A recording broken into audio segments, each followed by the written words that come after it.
The stars had always been silent.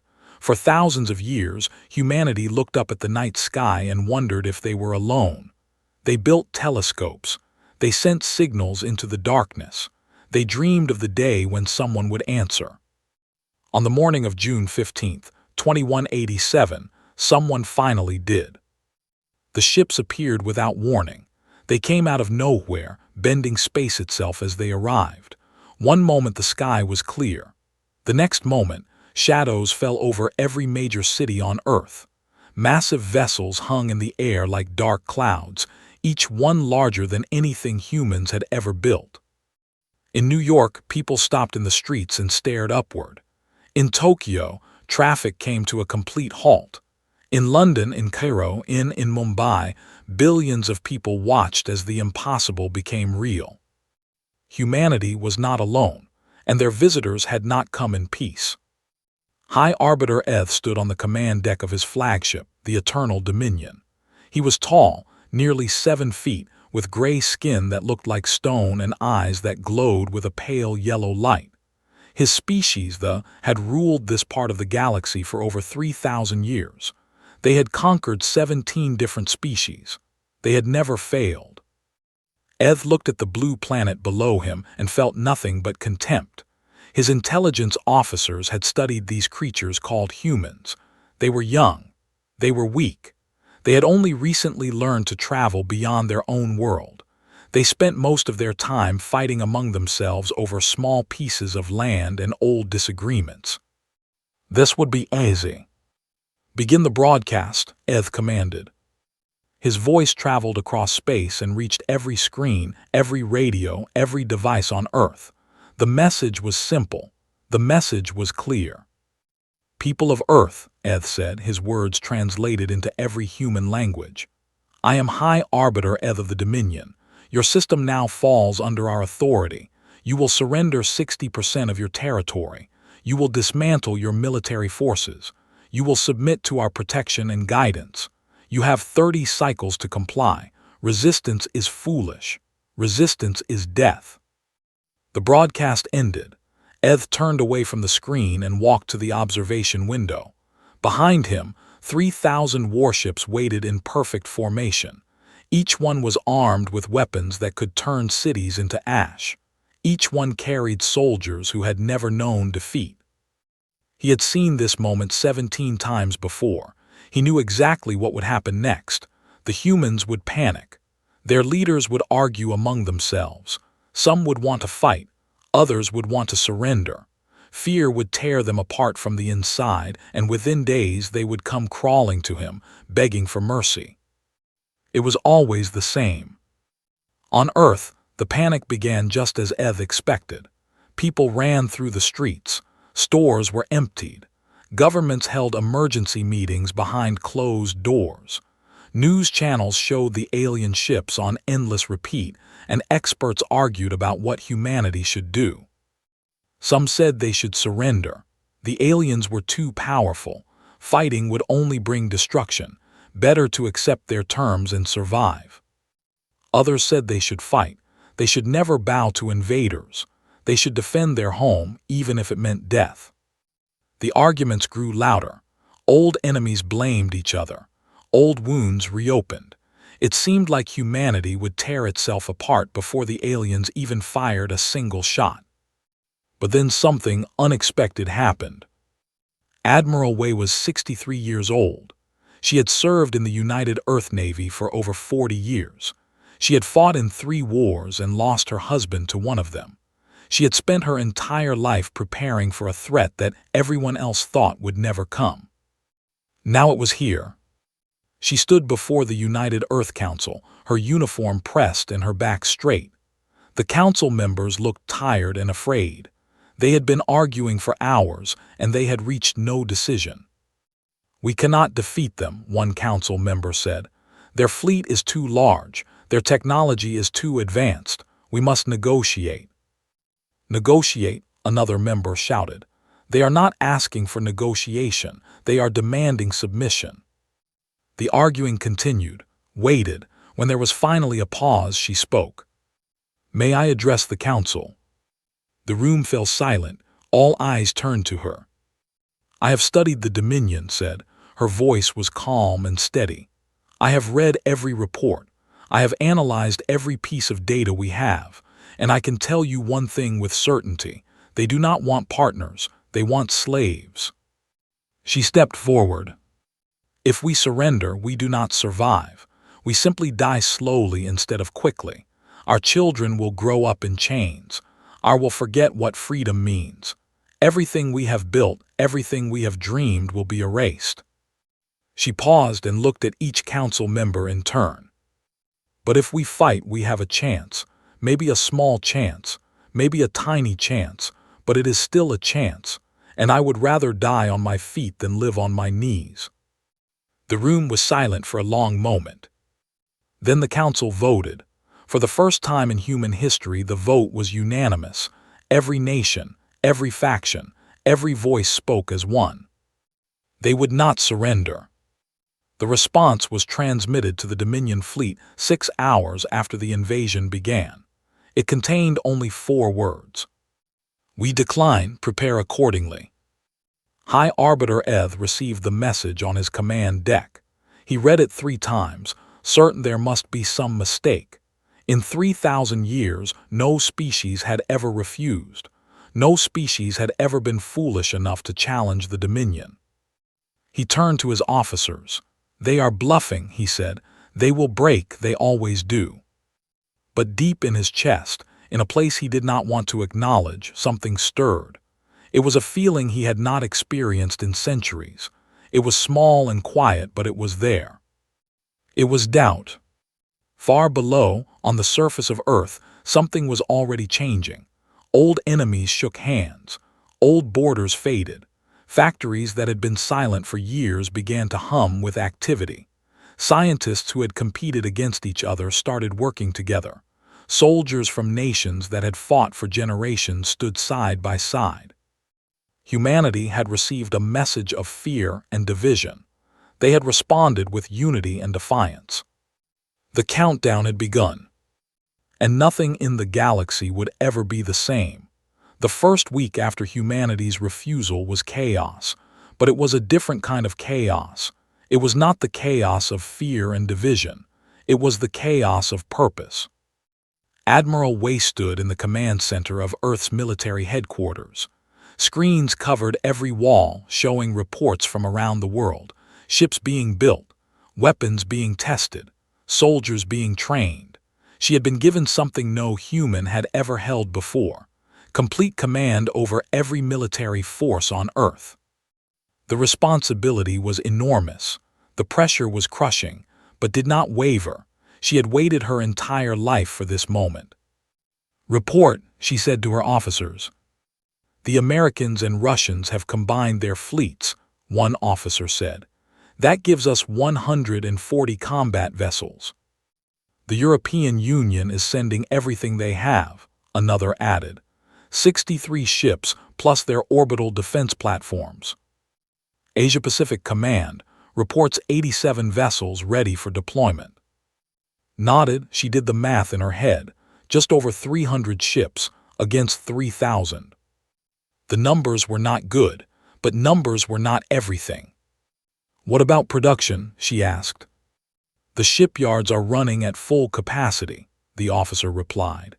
"Every factory that can build ships is building ships. Every factory that cannot is making weapons, armor, or supplies. We estimate we can double our fleet within 6 months." 6 months, repeated. She shook her head. "We have 30 days. We need to do it faster." The officer hesitated. "Admiral, that is not possible. The ships require time to build. The systems require time to test. We cannot simply make time move faster." Turned to face him. Her eyes were hard but not unkind. "Then we will work harder. We will sleep less. We will find ways that no one has found before. The Dominion believes we are weak because we are young. They are about to learn that young also means hungry." She turned back to the screens. "Send the order to every shipyard, double shifts, triple shifts if needed. I want every engineer, every welder, every technician working around the clock. We will build a fleet that makes them remember our name." The order went out, and humanity answered. In the shipyards of Earth's moon, workers who had never met before became brothers and sisters overnight. American engineers worked beside Russian technicians. Japanese designers collaborated with Brazilian manufacturers. The old flags still flew, but they flew together now, side by side. Commander was one of those workers. He was 38 years old, born in Lagos, Nigeria, raised in the orbital colonies. He had spent 15 years in the Navy, commanding supply ships and patrol vessels. Nothing glamorous, nothing exciting, just honest work among the stars. Now he stood in the construction bay of Lunar Station 7, watching a warship take shape before his eyes. It was beautiful in a terrible way. Sleek and deadly, built for one purpose and one purpose only. "She will be ready in 3 weeks, the lead engineer told him. "Maybe 2 if we push hard." Shook his head. "We push hard, we always push hard now." He walked through the station, passing workers who looked exhausted but determined. Some had been awake for 30 hours or more. They did not complain. They did not slow down. They understood what was at stake. In one corner, he found a young woman welding panels onto a fighter craft. She could not have been more than 20 years old. Her hands were steady, her focus complete. "First ship?" asked. She looked up and nodded. "First one I have helped build. My father built cargo haulers. My grandfather built satellites. Now I build warships." She smiled, but there was sadness in her eyes. "I wish we did not need them." "So do I," said. "But we do need them, and because of people like you, we will have them." He moved on, but her words stayed with him. The young woman was right. None of them wanted this. Humans had dreamed of meeting other species for centuries. They had imagined friendship. They had imagined sharing knowledge and exploring the universe together. Instead, they had received threats and demands. Instead, they had been given a choice between slavery and war. They had chosen war. High Arbiter Eth watched the humans from his flagship with growing confusion. His intelligence officers brought him reports every day, and every day the reports made less sense. "Their production has increased by 300%, one officer said. "They are building ships faster than any species we have ever encountered." "Their scientists are developing new weapons," another added. "Our analysts cannot understand how they are innovating so quickly." Eth frowned. This was not how conquered species behaved. They were supposed to fall apart. They were supposed to fight among themselves. They were supposed to collapse into fear and despair. Instead, the humans were coming together. Instead, they were growing stronger. "It does not matter," Eth said, though his voice was less certain than before. "Their numbers are still small. Their technology is still inferior. When the deadline passes, we will crush them." But as he spoke, another report arrived. The human fleet had grown from 300 ships to 400, then 500, then 600. The countdown continued, and so did the building. On Earth, factories worked day and night. In the asteroid belt, mining ships gathered resources at 10 times the normal rate. In the laboratories, scientists tested weapons that had only existed in theory weeks before. Admiral barely slept. She moved from meeting to meeting, from crisis to crisis, holding everything together through sheer force of will. Her officers worried about her health. She ignored them. "Sleep when we are safe," she told them. "Work while we are in danger." By the 20th day, humanity's fleet numbered 800 ships. By the 25th day, it had passed 1,000. By the 29th day, when the deadline was almost upon them, 1,200 warships stood ready to defend Earth. It was still not enough to match the Dominion, but it was enough to make them bleed. Commander received his assignment on the final day. He would lead the defense of Earth's moon, 17 ships against whatever the Dominion sent. The odds were impossible.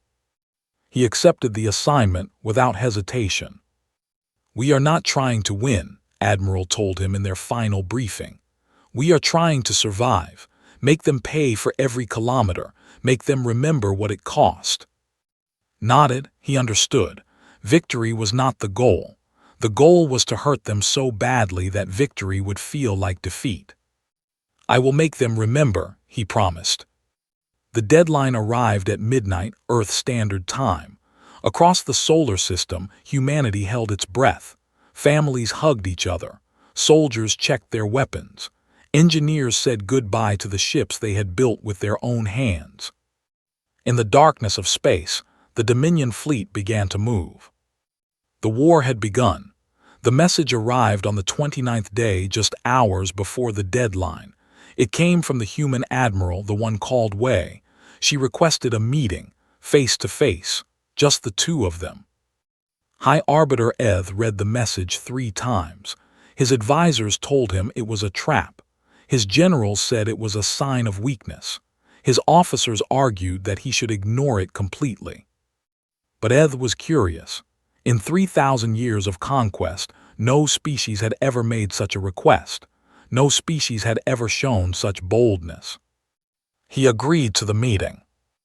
They met at the edge of the asteroid belt in the space between worlds. The human ship was small compared to Dominion vessels. It looked fragile, like something that could break apart in a strong wind.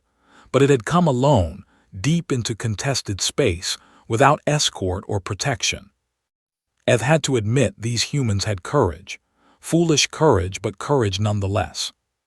He transported to the human ship and found himself in a simple meeting room. No decorations, no displays of wealth or power, just gray walls and a single table. Admiral Wei stood waiting for him. She was smaller than he expected, much smaller. Her head barely reached his chest. Her body was thin and her hair was gray. She looked old and tired, like someone who had not slept in weeks. But her eyes were different. Her eyes held something that Eth had never seen in a conquered species. It was not fear. It was not anger. It was certainty. Complete and absolute certainty. "High Arbiter," she said. Her voice was calm and steady. "Thank you for coming." Eth towered over her. His shadow covered her completely. "I came because I was curious," he said. "I wanted to see what kind of creature would make such a foolish request." Curious smiled slightly. "Good. Curiosity is the beginning of understanding." She gestured to a chair. Eth remained standing. He had no intention of making himself comfortable in the presence of prey. "You cannot win this war," he said. "Your fleet is large for such a young species, but it is nothing compared to ours. Your technology is primitive. Your experience is limited. When the fighting begins, you will fall like all the others." Nodded slowly as if considering his words. "You are probably right," she said. "About the winning, I mean. We have run the simulations many times. In most scenarios, we lose." Eth felt satisfaction. Finally, some acceptance of reality. "Then why do you resist? Why not accept our terms and spare your people the destruction?" Looked at him for a long moment. Then she did something unexpected. She laughed. It was a small laugh, quiet and sad, but it surprised Eth completely. "You have conquered 17 species," she said. "Tell me, in all those conquests, did any of them ever truly surrender?" Eth frowned. "All of them surrendered. They had no choice." "No," said. "They submitted. They bowed. They accepted your chains because they were afraid to die. But surrender is different. Surrender means giving up hope. Surrender means accepting that your fate belongs to someone else." She shook her head. "True surrender requires breaking something inside, something that cannot be fixed." She stepped closer to him. Despite her small size, she did not seem afraid. "You think you have broken 17 species," she continued. "But you have not. You have only buried them. Somewhere, deep inside each one of them, the fire still burns. They are waiting for someone to show them that resistance is possible. They are waiting for someone to stand up and say no." Eth felt a strange sensation. It took him a moment to recognize it. It was unease. "You speak of rebellion," he said. "There has never been a rebellion against the Dominion. There has never been a species like us, replied. She touched a panel on the wall and a holographic display appeared between them. It showed Earth, the blue planet that Eth had watched from orbit. But something was different now. The planet was surrounded by a ring of metal and fire, weapons platforms, defense stations. Thousands of missiles pointed outward like the spines of a frightened animal. "We did not build our fleet to defeat you," said. "We built it to make you pay. Every ship you destroy will cost you 3 of your own. Every kilometer you advance will be paid for in blood. Every victory will feel like defeat." She pointed to the image of Earth. "You can reach our home, I believe that. But by the time you get there, half your fleet will be gone. And when you finally stand over our ashes, you will look back at what it cost you and you will wonder if it was worth it." Eth stared at the display. The numbers scrolled past, casualties, projections, estimates of destruction. They were higher than anything he had ever seen. "This is madness," he said. "You would destroy yourselves just to hurt us." "Yes," said simply, "we would." She stepped even closer, until she was looking directly up into his face. "You have made a mistake, Arbiter. You assumed we were like the others. You assumed we would count the cost and decide that survival was more important than freedom. But we are not like the others. We have spent 10,000 years trying to kill each other. We have fought wars over land, over resources, over ideas, over nothing at all. We are very, very good at fighting." Her voice dropped to barely a whisper. "And you are not special enough to make us stop." The room was silent. Eth realized that his hearts were beating faster than normal. He realized that the unease had grown into something larger, something he had not felt in 3,000 years. "Fear." "You are bluffing," he said, but his voice lacked conviction. Shook her head. "I am not. I am telling you exactly what will happen. You will attack. We will fight. Many of us will die. But when it is over, the galaxy will know that humanity did not kneel, and every species you have ever conquered will see that resistance is possible." She turned away from him and walked toward the window that looked out into space. "You came here to give us borders and fear," she said. "Instead, you have given us something else. You have given us a reason to unite. You have given us a common enemy. You have given us purpose." She turned back to face him one final time. "We do not thank you for it, but we will remember it." Eth left the meeting without another word. He returned to his flagship and stood alone on the observation deck, staring at the distant blue planet. His officers asked what had happened. He did not answer. For the first time in 3,000 years, the High Arbiter of the Dominion was not certain of victory. The deadline passed 6 hours later. The war began. The first battle happened above Earth's moon. High Arbiter Eth sent 300 warships to destroy the lunar colonies. It was a simple strategy. Destroy humanity's oldest settlement. Break their spirit. Show them that resistance was useless. Commander had 17 ships to stop them. 17 against 300. The numbers were impossible. Everyone knew it. His crew knew it. The families on the moon who watched the enemy approach knew it. But they fought anyway. The battle lasted 9 hours. 9 hours of fire and death and desperate courage. And his crew threw everything they had at the Dominion fleet. They used every weapon. They tried every tactic. They fought until their ships were breaking apart around them. The Dominion destroyed 14 of the 17 human ships. They killed over 2,000 defenders. They considered it an easy victory. But when the smoke cleared, they had lost 47 ships of their own. 47 ships destroyed by a force that should have lasted minutes, not hours. And Commander was not finished. His flagship was dying, the engines had failed, life support was failing. The hull was cracked in a dozen places. Most of his crew was dead. Those who survived were wounded. Sat in his command chair, blood running down his face from a cut on his forehead. On his screen, he could see the Dominion command carrier moving toward the moon. If that ship reached the colony, thousands of civilians would die. He made his decision in less than a second. Navigation, he said, set a collision course for the carrier. His remaining crew did not hesitate. They understood. They had known this might happen from the moment they accepted their mission. The broken human ship accelerated toward the massive Dominion vessel. On the carrier, alarms began to sound. Officers shouted orders. Weapons fired at the approaching craft. But it was too late. The distance was too short. The human ship was too fast. Opened a channel to Earth. His final words would be heard across the solar system. "Tell them we made it expensive," he said. The ships collided.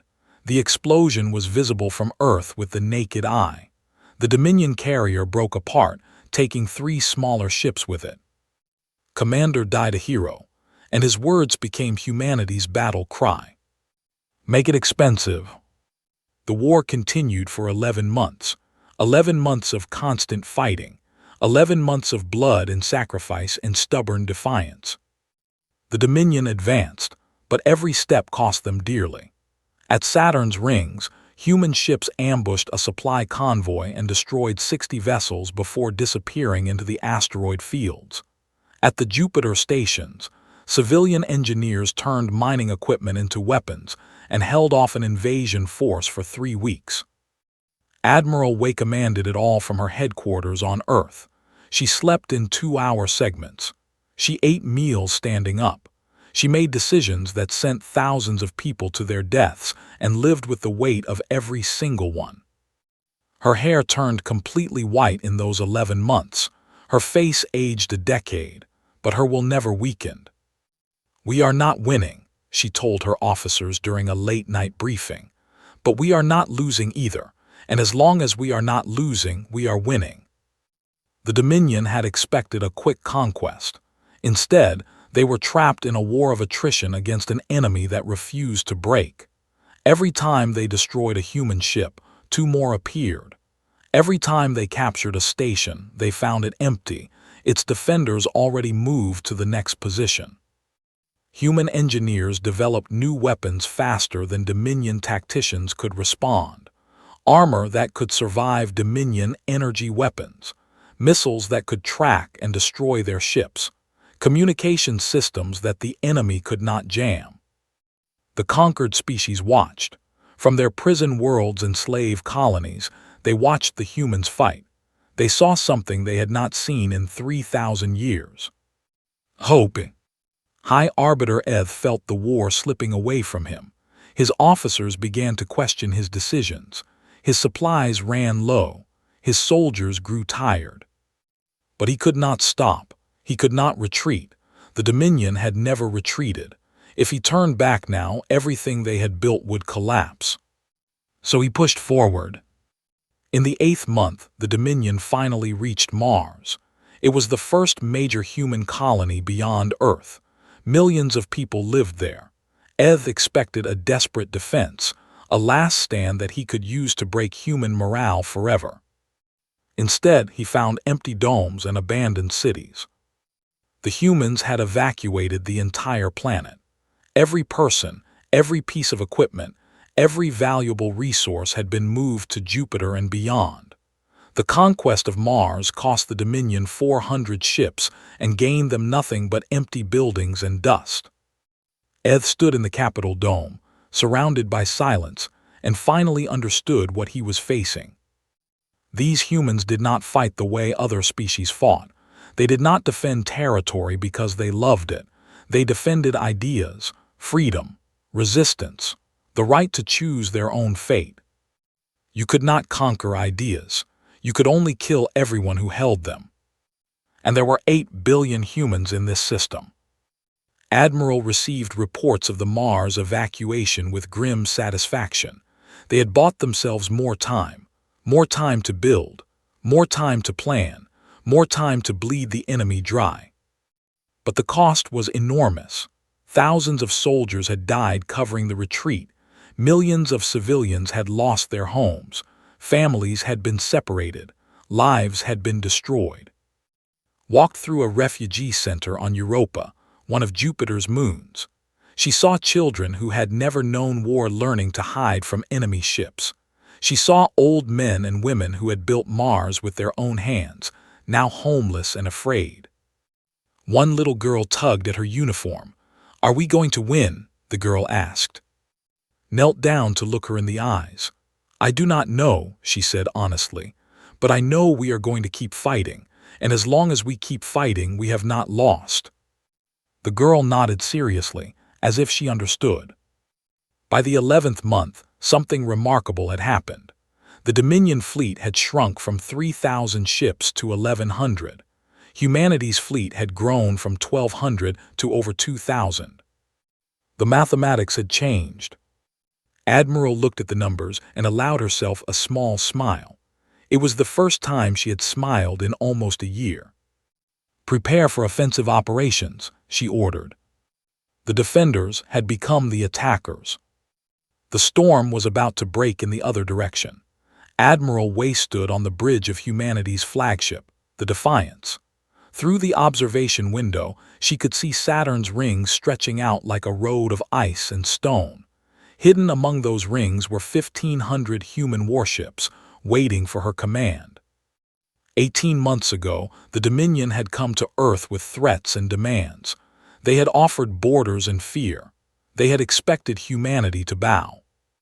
Now humanity was coming for them. "All ships report ready," her communications officer announced. "The fleet is in position." Nodded, she had waited for this moment. She had sacrificed for this moment. She had sent thousands of young men and women to their deaths for this moment. Now it had arrived. "Signal the fleet," she said. "Begin the attack." The human ships emerged from their hiding places like ghosts rising from graves.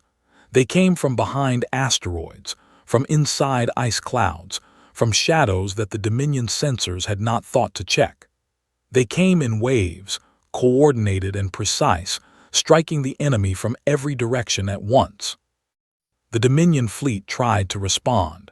They were still strong. They still had 1,100 warships crewed by experienced soldiers. They had conquered 17 species. They had ruled this part of the galaxy for 3,000 years. But they had never fought anything like this. The human ships moved differently. They did not form neat lines or geometric patterns. They flowed like water, constantly shifting, constantly adapting.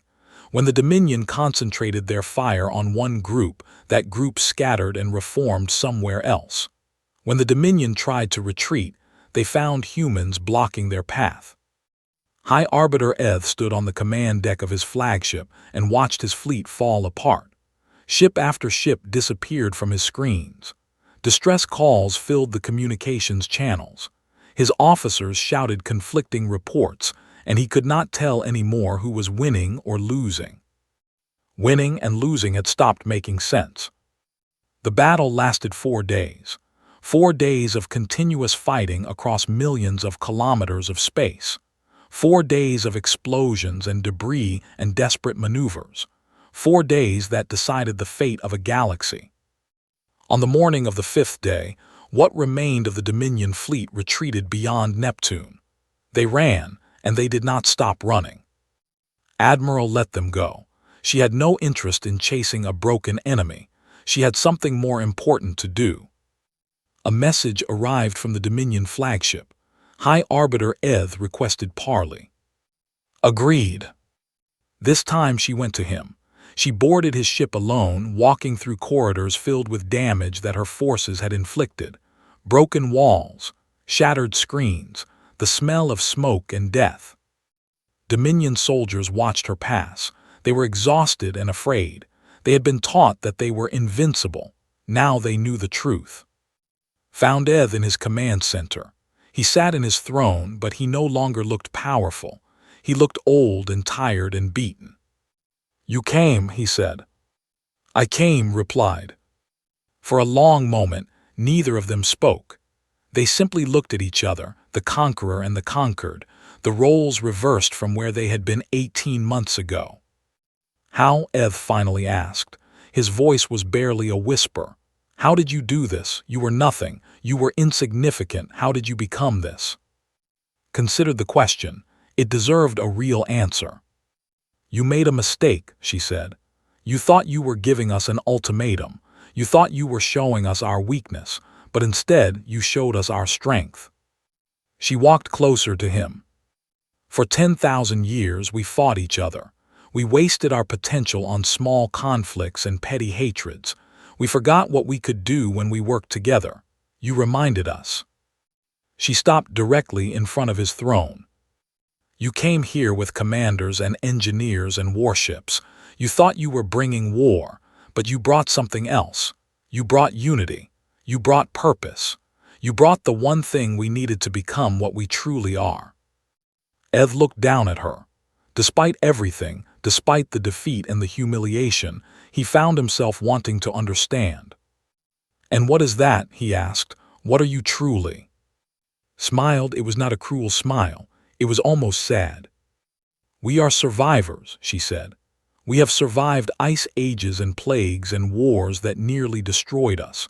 We have survived famines and disasters and our own worst impulses. Every time something tried to kill us, we adapted.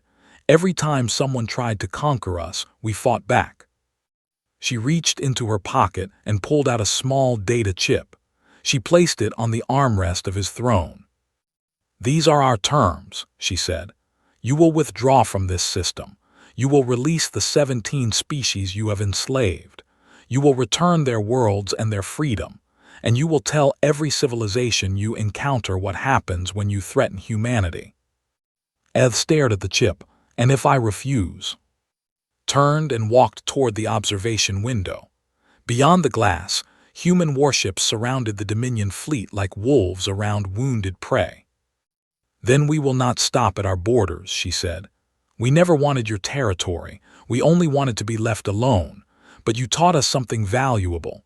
You taught us that the galaxy is full of species who prey on the peaceful, who enslave the weak, who crush anyone who cannot fight back." She turned to face him one final time. "We will not be peaceful anymore. We will be ready, and every tyrant from here to the center of the galaxy will learn what you have learned." Her voice was calm, but it carried the weight of everything humanity had suffered and sacrificed. "We do not bow, we do not break, we do not surrender, and when someone threatens our home, we do not just defend ourselves. We make them pay for every drop of blood. We make them regret the day they learned our name." She began walking toward the door. "You came here with commanders, engineers, and warships," she said over her shoulder. "You offered us borders and fear, but we arrived with something stronger. We arrived with unity. We arrived with purpose. We arrived with the one thing your empire could never conquer." She stopped at the doorway and looked back at the broken arbiter on his broken throne. "We arrived with humanity." High Arbiter Eth accepted the terms the next day. The withdrawal began immediately. Across the Dominion's territory, on 17 worlds, slaves who had lived in chains for centuries watched their masters flee. And they remembered the species that had shown them it was possible. Admiral Ware returned to Earth as a hero, but she did not feel like one. She felt tired and old and sad for all the people who had not lived to see this day. She stood on a balcony overlooking the celebrations below. Millions of people cheered and sang and wept with joy. The war was over. Humanity had survived. A young officer approached her. "Admiral," he said, "what happens now?" Looked up at the stars. Somewhere out there, 17 species were waking up to freedom. Somewhere out there, other civilizations were hearing the story of humanity's defiance. Somewhere out there, the galaxy was changing. "Now," she said quietly, "we make sure this never happens again. We build, we grow, we become strong enough that no one will ever threaten us." She paused. "And we help others do the same." The officer nodded and left her alone with her thoughts. Admiral Way watched the stars until morning. She thought about Commander and his final words. She thought about the 17 species who would soon be free. She thought about the future that humanity had earned with blood and sacrifice. They had offered borders and fear. Humanity had arrived with something else entirely. And the galaxy would never forget it.